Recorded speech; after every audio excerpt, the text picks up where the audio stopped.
Hi guys, kamusta? Ako si Lai. Gusto maging certified patatas.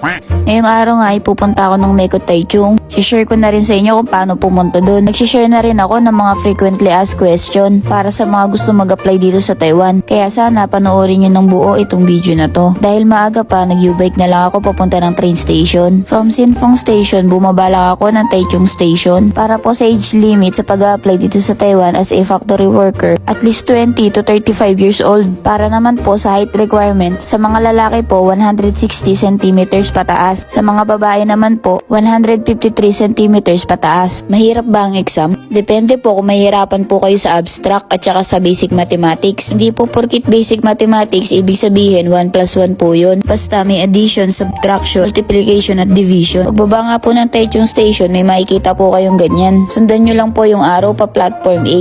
Baba nga lang po kayo dyan. Pagbaba nyo nga po dyan sa may gilid, nandyan na po yung pila. 300 to 310 nga yung sasakyan natin na bus. Very convenient talaga dito yung mga public transportation nila. Kahit sa mga PWD, pag sumakay nga kayo ng bus, maging attentive kayo sa bababaan nyo. Humihinto lang kasi yung mga bus dito sa designated bus stop. Bumaba nga pala ako guys ng Chungcheng Elementary School. Pagtawid, turn right. Dumiretso lang kayo doon hanggang makita nyo yung KGI Bank. Yan nga po mismo yung building ng Meko Taichung. Nasa 20th floor nga po pala yung Meko. Para sa elevator nga guys, yung pila na yan. Ito na agad yung bubungad sa'yo pag nasa 20th floor ka na. And ayun lang, sana nakatulong. Bye-bye!